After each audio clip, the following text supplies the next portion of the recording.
Now it is our duty to support the young people, as Professor is also always the support member for the young people.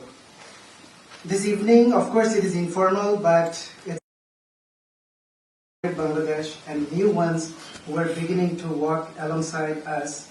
Many of you have launched businesses not to chase profits, but to create joy and opportunity. Professor Muhammad Yunus, we hope to grow this circle of innovation, compassion. You would be delighted to see I think 60% of the people are known to you, they're old friends, 40% some of them are young, and actually we call the word young. We don't say how old are you, we say how we are delighted that we have the member of House Representatives as well. Two of the representative member of the House Representatives also with us. Musliuddin is here. Can you show your hand? And the CEO of a company. Actually, he graduated from a Japanese university. He's from now training future IT engineers, and he generously sponsored our gathering this event today. Thank you. The young people, sponsored by the young people as well, and we are a little bit not younger, maybe close to somewhere else. This is what I say. If X is for the unknown, but it is unfortunate. But what is the letter after X? Letter after X? Yunus, and Y stands for you. Wow. The future of Bangladesh will be shaped by the young minds with wise hearts. Thank you all for coming on such short notice. Your presence here is proof. First of all, I want to extend a warm welcome and thank you to Professor Muhammad Yunus for making the time for us today. Since I was a young kid, not only me, I guess, the whole nation and the entire world, get inspired by your unwavering courage and lifelong dedication to uplifting our country, Bangladesh. And also, your life work has shown us that with bold ideas and compassionate leadership, we can build our own future with our own hands. And I'm going to be very honest. When I saw you getting the Nobel Prize, I was still a young student trying to look forward to my university days, and it inspired me significantly.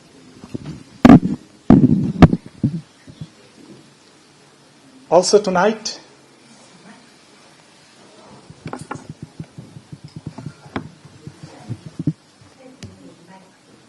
okay.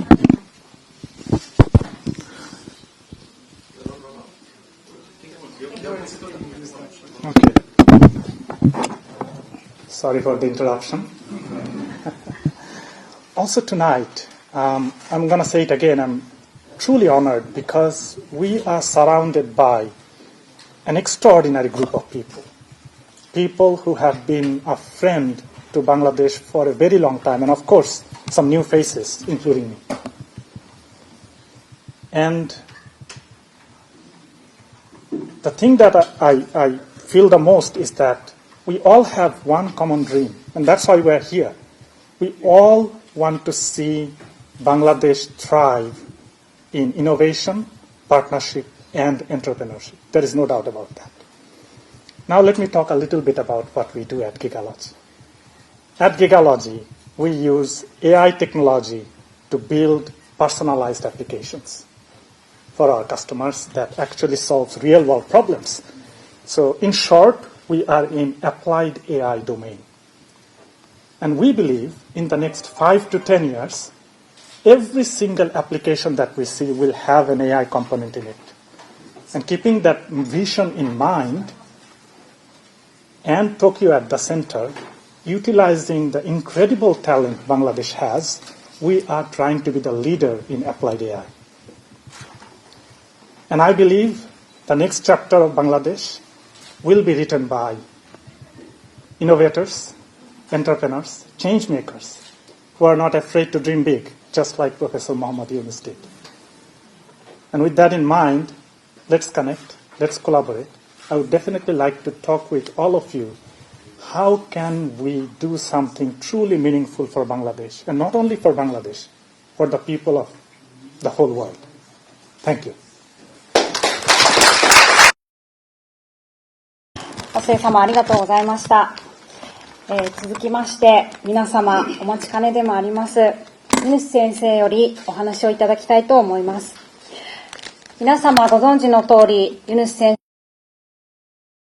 先生はマイクロクレジットを通じて何百万人もの生活を変えてきた世界的リーダーであるとバングラデシュが歴史的な変革期である中、ユヌス先生のような指導者がいることは私たちにとって大きな希望でもあります。それではユヌス先生よりお話をいただきます。I was getting emotional by being with you after a long time. It became a habit with me to come to Japan at least once every year. So this long gap, 4 years, maybe more than 4 because COVID stopped. So seeing you again is a very emotional moment after a long time. And also seeing Dom coming from Germany and Enzo coming from Italy to be here today to kind of get together. So this is an occasion of get together, which it's all about after a long gap of my being present here. But I had no idea that my role will be changed in between. That was not in any plan. So things happen in life which is extremely unexpected. This is super unexpected. I have nothing to do with it. Good to see you there. Thank you. Yeah, right. Yeah. I was kind of enjoying my time in Paris with the Paris Olympic. I was involved in designing the Paris Olympic, which I tried to bring, it was late by that time, to Tokyo Olympic, the idea, concept of social business in Olympic, because I was very active in the sports world, and they are kind of giving me space to reach out to them. And I did my best to reach out to them, and it has impact in them. So Tokyo accepted it, but it was late by that time. They couldn't redesign everything. How to make an Olympic as a social business Olympic. But they did something in Tokyo Olympic, probably on the inaugural event of Olympic. You may have watched it during this COVID-19 back at home at your television. I was receiving the Olympic laurel in Tokyo. I was at home, but on the screen here. So that led me to get involved in Olympic more deeply and designing the Paris Olympic. I was very happy that they did it after 4 years of preparation to make it happen. Suddenly I get this telephone call from Bangladesh. And that led to one after another. I tried to take me away from that responsibility, but they kept on chasing me every day. For 3 days it happened. Finally I had to yield because of the persuasive power of those young people. When I said yes, they were very happy. They said, you will catch the immediate flight. Because we are waiting, the whole country is waiting for a government. There's no government here. So that was the beginning of the story. Since then, I'm trying to see what I can do, but I got detached from everything that I was doing prior to that moment. So this brings me back to that old self. that I seeing everybody here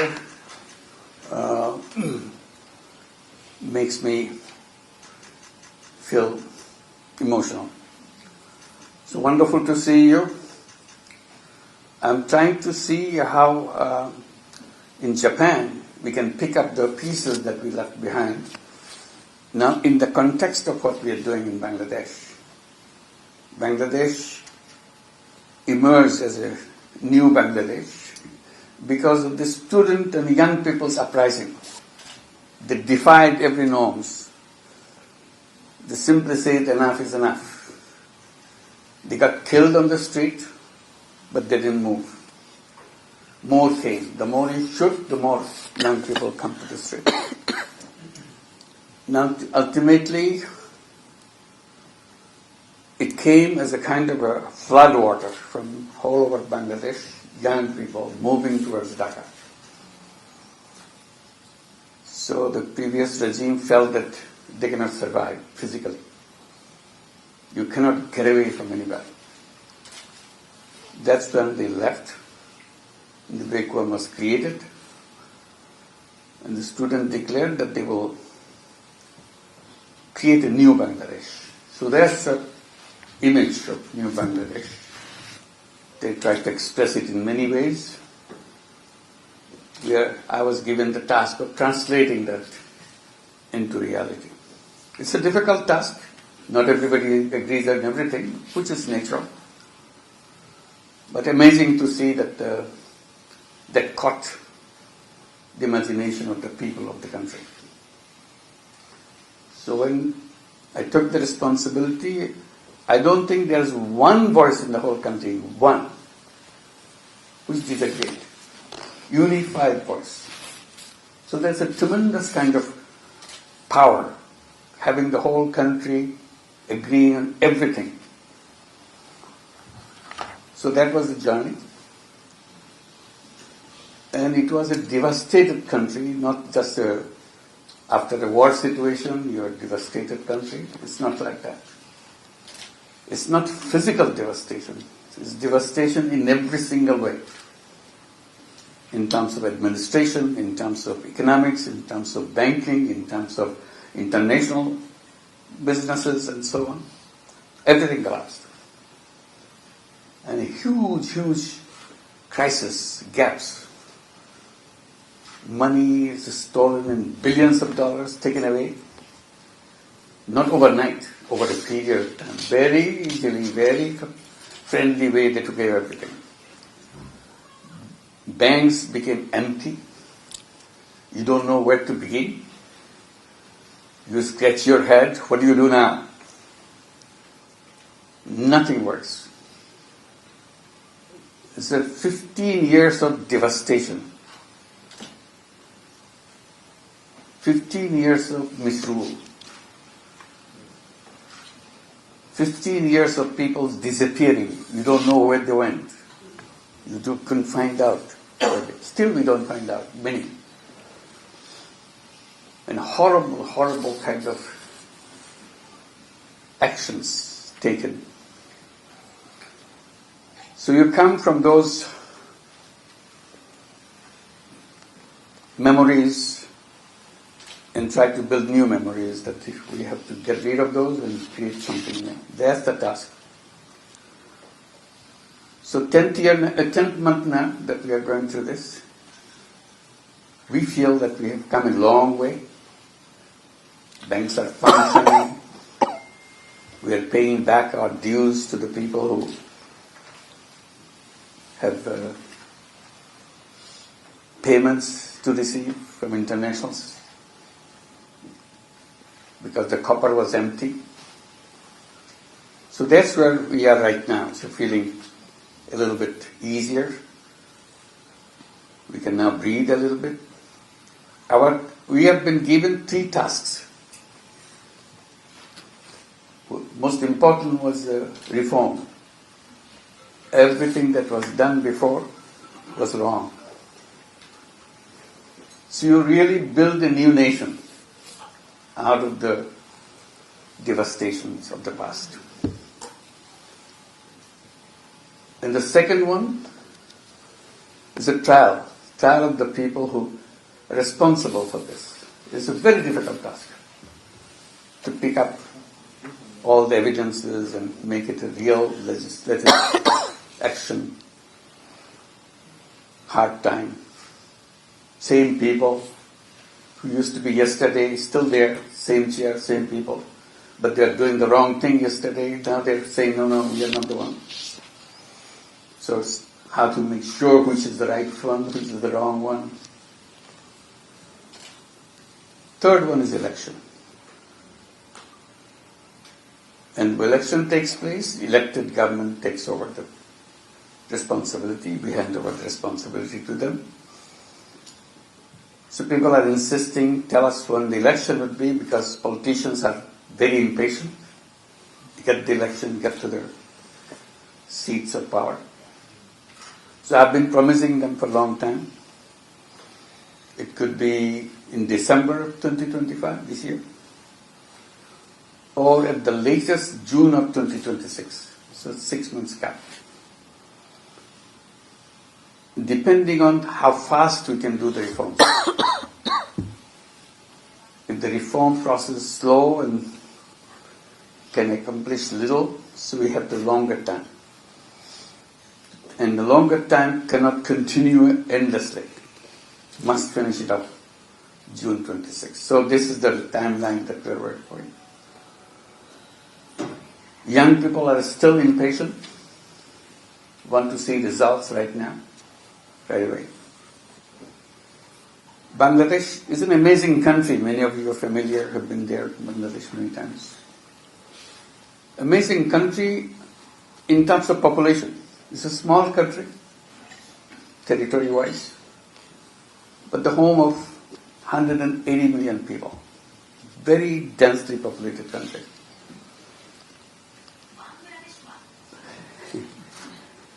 So it's not only that it's densely populated, it's a very young population. Half the population of 180 million, half of 180 million is under the age of 27 years. Imagine that. By the time you go to 50, you almost exhaust the population. Very few beyond 50. That's the average in Japan. Pardon me? Average in Japan is 49. So that's the kind of country you got. Very young population. And that creates another dimension. Because they have access to technology. Everybody has a phone. Everybody has connection, internet connectivity. They know the whole world. Whether you are illiterate, whether you are a village woman, whether you are a village girl, village boy, you know what's happening. And everybody's talking, everybody's messaging. So their ambition level goes up and up and up. And that's amazing that they can do things. And we have not been able to provide all those facilities because previous governments were not interested in making them happy. They were busy making themselves happy. Stealing money everywhere. So how to bring this to the picture? When I was told as I was coming that Japan is taking a lot of young people to come here to work, I said, this is one opportunity, let's take it. So this is one of the things we'll be discussing in our official discussion. How to send those young people to come to Japan. You need people, we have people. We are the reservoir of young people everywhere. And that benefits Bangladesh in two ways. At least income sources, in seeing life of people in another country and learn from them. At the same time, become qualified to do things in a very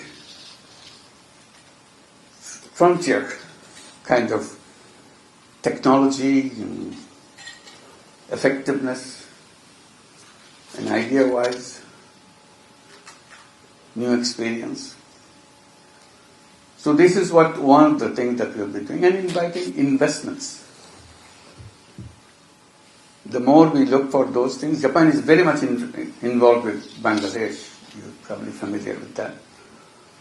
Many of our major projects, development projects, are designed and funded by Japan. So we are very indebted to Japan in every single way. But there are more scope, so we'll be talking about other scopes. Like the one right now, before this meeting, I was explaining, Bangladesh is not only lucky with young people, having all those young, when I say young people, I mean young boys and young girls. Girls are as effective, as dedicated and committed, as prepared as anybody else. When the students were demonstrating on the street, taking bullets, these are not only boys, they're all boys and girls, everywhere. Girls leading the way, taking bullets, designing active program next day, next moment. So when I say that, the number 27 years, under 27 years, both boys and girls. So how to make them active, connected? So this is one that very important part. And I was saying, Bangladesh is a very interesting country because it's a flat land. Suddenly Himalayas come out. There's a wall. Suddenly. It's not a gradual thing. So that's what we are familiar to see. But we never realized we had endless ocean. We take ocean as something where you go, you see the sunset. Because we only see the sunset, we don't see the sunrise because there are hills behind us. So we can only see the sunset. So that's about it. So you write poems about it. You become poets. I said, this is a gold mine. Ocean is a gold mine. We never looked at it as a gold mine. We don't have any maritime activity, just sort of small jobs and shipping and so on, traditional thing. So I said, this is a great opportunity for us to build a new economy based on ocean. It gives you access to the rest of the world. Japan already very much involved with us in that. They are the one who helped us build the deep sea port already. And we have a series of terminals to go along with it. So I said, this area alone, just one southern part of Bangladesh where it's intensively being done, the design and financing help from Japan, alone can transform the population, 180 million, in a completely different way. Its economy can change overnight if you just know how to make use of this. So the access to ocean means access to the world. I don't have to explain it to Japan. That's what Japan did. Any other nation did, using their water. So this is one we want to learn. So one of the things that we would like to do, learn from the experience of Japan. So looking for institutions, looking for people who dedicated their life, devoting to this maritime thing. So we need your help. One simple reference to somebody, introducing us to somebody, makes lots of difference for us. Instead of running around trying to figure out what to do, someone can just say that this is the way it has been done in the past, this is the way you're going to start. That opens the door for us. Money is important, but the idea is much more important. So we need your help on generating those ideas and so on. Bangladesh not only has ocean, I was just explaining a few minutes back, we have a huge mangrove forest. It's a treasure of the world. But we just ignore it. as if something has no use. But we forget that mangrove forest is something, is a treasure to the nation, treasure to human beings. If we know how to make use of it, they protect us for environmental hazards. When the wind comes, they are the barrier to stop the wind, and biodiversity that goes with it, and many things. So we are lucky to have oceans. We are lucky to have rivers. Those days we talked about rivers, but more describing it as a poet. We have produced lots of poets describing the nature around us, but never put our attention in how to make use of it to transform the society. So I am here to get your guidance, get your help, because it's in a hectic situation. You can hardly focus on anything more than 5 minutes, because something else is so emergency situation that you have to pay attention to. So you switch. So within this span of few minutes, as much you can tell us how to do so that I can pass it on to somebody to carry the ball from there. It's wonderful to see all the people that I have worked with for many, many years together here today. And I hope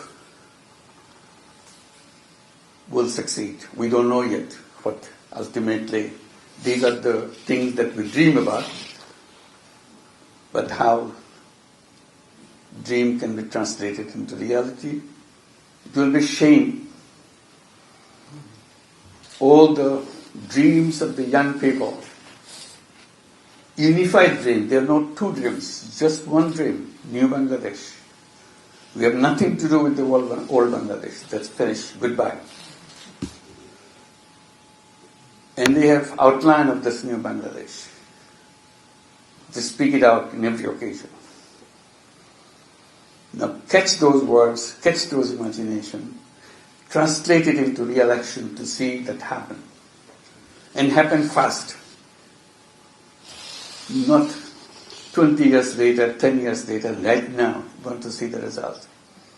So that's the challenge. And I feel that yes, beginning can be done. Of course it can be done. It's so obvious. Nobody can deny what young people are asking for.